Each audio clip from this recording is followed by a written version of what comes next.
Et nous enchaînons à présent avec Enjeu patrimoine, un enjeu patrimoine où nous allons tenter de comprendre ensemble si vous avez effectivement pensé à tout en ce qui concerne votre déclaration de revenus. Pour en parler, nous avons le plaisir d'être avec deux experts du sujet.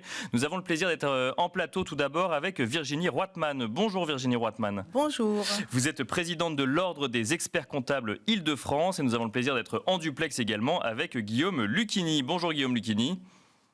Bonjour Nicolas, bonjour Virginie. Vous êtes associé fondateur de Scala Patrimoine. Alors on va organiser cette émission en deux parties. On va d'abord regarder spécifiquement sur la déclaration de revenus ce qu'il ne faut pas oublier et peut-être donc quelques cas pratiques ou quelques éléments particuliers avant de regarder également, donc ce sera plus avec vous Virginie Roitman, avant de regarder avec Guillaume Lucchini ce qu'il faut avoir en tête lorsque l'on a réalisé des investissements et ce qu'il faut reporter sur sa déclaration de revenus. On va commencer tout de suite avec vous, Virginie Roitman. Concrètement, si l'on n'a pas encore commencé à remplir sa déclaration de revenus, on n'est peut-être pas encore en retard, mais ça se rapproche quand même. Qu'est-ce qu'il faut regarder et qu'est-ce qu'il faut regarder spécifiquement ? Alors, on n'est pas en retard, pas pour tout le monde, parce qu'aujourd'hui, nous sommes le 20 mai, oui. Et c'est le dernier jour pour la déclaration papier. Qui peut faire une déclaration papier, sachant que l'obligation, c'est la déclaration faite sur impôts.gouv. Bien sûr. Elle est déclarée, c'est l'obligation. Seuls les contribuables qui n'ont pas Internet, qui sont dans une zone blanche ou qui n'ont pas un abonnement Internet, ont le droit de renvoyer de la déclaration papier. Donc c'est jusqu'à ce soir 23h59. Et si c'est pas le cas, si vous le faites sans y avoir droit, vous avez une petite amende de 15 €. Après, là, vous êtes face à votre déclaration. Il y a 2-3 trucs qu'il faut absolument pas oublier. Par exemple, vous travaillez 39 heures. Il y a encore pas mal de Français qui travaillent 39 heures et non 35 heures. Ça veut dire que de 35 à 39, vous faites des heures supplémentaires. D'accord. Et si vous faites des heures supplémentaires jusqu'à 7 500 €, ces heures-là sont exonérées d'impôts. Donc il faut bien les contrôler, qu'elles n'ont pas été reportées automatiquement dans une case qui pourrait les imposer. Après, vous êtes par exemple parent célibataire. Vous élevez seul vos enfants. Donc pour l'administration fiscale, ça s'appelle parent isolé. Mais il y a une case à cocher, la case T comme Thérèse, et si vous ne la cochez pas, vous n'aurez pas droit à la demi-part supplémentaire, et vous oubliez 1 700 € d'économie d'impôt. C'est quand même bien dommage. Après, que vous dire d'autre ? Les enfants, par exemple, oui, bien si sûr. vous avez des enfants étudiants qui sont encore à votre domicile. Alors déjà, la première question à se poser, c'est est-ce que vous les rapprochez à votre foyer fiscal ou pas ? Là, je vous incite à appeler des experts comptables parce qu'en ce moment, on a l'opération Allo Impôt à l'ordre des experts comptables. Oui. Et c'est pour aider les gens à remplir leur déclaration de revenus, c'est ça ? Demain après-demain, 2 journées où des experts comptables répondent gratuitement à toutes vos questions. Le numéro, c'est le 08 605 432. D'accord. C'est complètement gratuit. Il y a 6 jours en tout. Et alors, pourquoi est-ce qu'on se pose la question de rattacher ou non ses enfants à son foyer fiscal ? C'est parce que les enfants peuvent avoir des revenus, que ce soit via des jobs d'été, via des alternances, via des stages. Et là, la question se pose, c'est ça ? Exactement. Vos enfants, souvent, soit ils font un stage, soit ils sont alternants, soit ils font un job d'été. Peut-être pas les 3 en même temps, mais au moins un des 3. Bien sûr. Pour le job d'été, vous avez une exonération jusqu'à 5 000 € à peu près. Donc, si jamais votre déclaration est pré-remplie avec un chiffre pour un de vos enfants, il faut aller mettre 0 si c'est en dessous de 5 000 €. Pour les stages, gratification de stage et l'apprentissage, la rémunération des apprentis, il y a une exonération jusqu'à 21 000 €. Donc, soyez très vigilants. Si ces sommes sont pré-remplies, il faut aller les enlever, au moins jusqu'au montant énoncé. Une question, Virginie Roitman. Il existe de plus en plus de plateformes qui permettent de mettre en location touristique son appartement ou sa maison, des plateformes qui permettent de revendre des habits ou des choses qu'on voudrait revendre sur, je donne pas le nom des plateformes, mais je pense que tout le monde a compris effectivement si on veut revendre son canapé ou des habits. Est-ce que ça, c'est quelque chose qu'il faut, ces revenus donc de vente de particulier à particulier ou de location de particulier à particulier doivent être intégrés dans la déclaration de revenus ? Alors, vous les donnez pas, mais moi je vais les donner. Si vous avez vendu des vêtements, par exemple sur Le Bon Coin ou Vinted, jusqu'à 30 transactions et 2 000 euros, vous n'avez rien à faire. Vous êtes D'accord. exonéré. Concernant la location, par exemple sur Airbnb, si vous louez votre résidence... Airbnb ou concurrent, oui, mais... Ou ouais. concurrent, Ouais. Abritel, enfin ce que vous voulez. Si vous louez Oui, votre résidence principale jusqu'à 760 euros, vous êtes exonéré. D'accord. Au-delà, ça s'appelle un revenu industriel et commercial. D'accord. Donc vous devez remplir une case qui s'appelle micro, BIC jusqu'à 77 000 euros de d'accord. revenus. Et donc ça veut dire qu'on est exonéré que jusqu'à 760 euros, c'est ce que vous nous avez dit. Tout à fait. D'accord, donc c'est très faible si c'est une location qui dure quelques jours. Après, on doit remplir spécifiquement la case microbic, c'est ça? Alors microbic, si vous n'avez rien fait cette année, si vous avez opté l'année dernière pour une vraie déclaration de location en meublé non professionnel, eh bien là, avec votre expert comptable, vous saurez quoi faire tous les deux.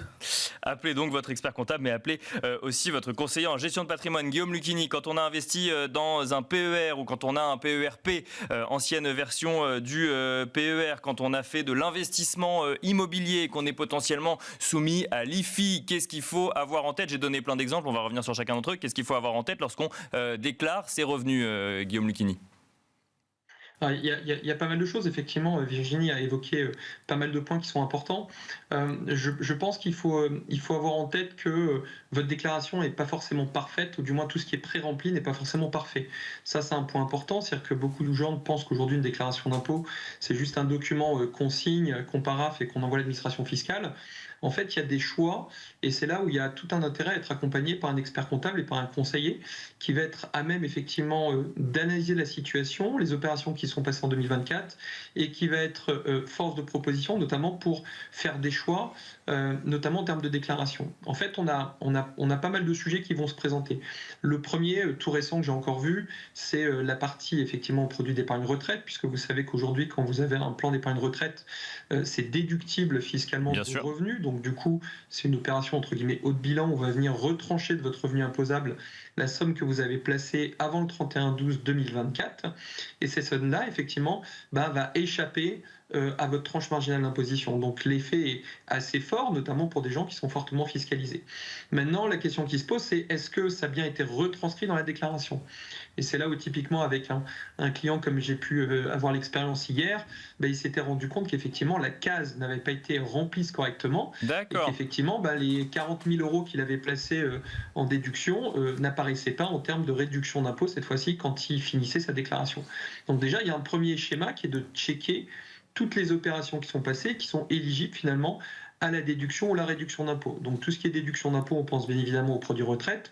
Tout ce qui est réduction d'impôt, on va parler effectivement de toute la partie philanthropie, qui est un sujet pour beaucoup. Donc là, il est nécessaire de se rapprocher des organismes en amont pour récupérer effectivement la documentation qui vous permet de certifier que le don était bien déductible, puisqu'il y a certains dons qui sont exonérés à certaines hauteurs. Donc voilà, il y a un travail quand même de reporting à faire à ce niveau-là.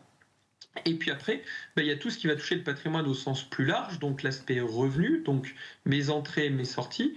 Donc dans mes entrées, on parle effectivement des revenus au sens salarié, mais ça peut être retraite, ça peut être placement.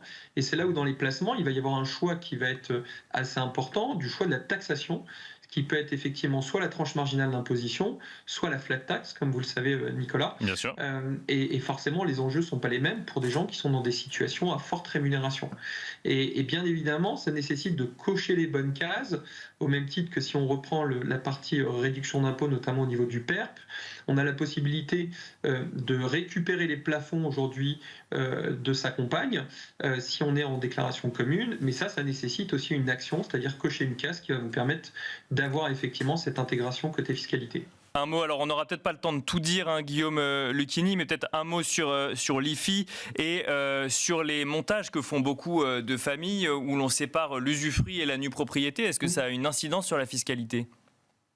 Oui, bien sûr, parce que beaucoup de gens pensent qu'en faisant un démembrement, donc effectivement c'est la différenciation de l'usus fructus qui est en droit français l'usufruit et l'abusus qui est la nue propriété, finalement on vient répartir aussi la valeur économique de l'actif d'un point de vue déclaration IFI. Ce n'est absolument pas le cas. Aujourd'hui l'usufruitier, c'est-à-dire celui qui va pouvoir jouir des fruits aujourd'hui de cet actif, qu'il le loue, qu'il l'habite à titre gracieux, est redevable aujourd'hui de l'imposition sur la fortune immobilière. Donc ça, c'est un point effectivement qu'il faut avoir en tête, parce que beaucoup l'ont pas forcément, et c'est là où nous, en tant que conseil, quand on analyse des situations patrimoniales, on se rend compte des fois qu'il y a des omissions. Alors, est-ce que c'est volontaire ou pas? Mais en tout cas, il y a des omissions qui peuvent avoir un impact côté fiscalité. Et il y a un point qui est particulièrement important, et je pense que Virginie a dû le voir, notamment si elle accompagne des entrepreneurs. On a énormément de sujets, notamment avec cette génération qui part de plus en plus à la retraite, de réintégration finalement dans la déclaration de la fortune immobilière, des actifs qui étaient nécessaires finalement à l'activité économique de l'ancien entrepreneur. Donc, c'est-à-dire que l'entrepreneur, quand il achète par exemple murs et fonds, ces murs font partie de son activité économique, donc sont hors IFI sur la période où il est en activité. Et très souvent, le jour où il sort de l'activité, c'est quelque chose qu'on ne lui a pas forcément rappelé, mais s'il a la chance de conserver les murs et on va dire d'utiliser ça d'un point de vue patrimonial, ben, c'est un actif qui va être réintégré dans cette déclaration IFI. Et en fonction de l'activité économique de l'entrepreneur, s'il a des entrepôts, des murs de magasins bien situés ou autres, ben, effectivement, la douloureuse peut être assez salée, puisque très souvent, il n'a pas eu ce conseil en amont et il se retrouve a posteriori à prendre conscience qu'il y a un montant assez important d'impôt qui va devoir être dû sur l'année 2025. On va devoir s'arrêter là, Guillaume Lucchini. Je mentionne quand même aussi que quand on fait des investissements, on n'a pas forcément que des plus-values, on peut avoir des moins-values. Et c'est important de le mentionner également sur sa déclaration de revenus. On va devoir malheureusement s'arrêter là. Merci Guillaume Lucchini de nous avoir accompagnés à distance. Merci également Virginie Roitman. Et quant à nous, on se retrouve tout de suite dans l'œil de l'expert.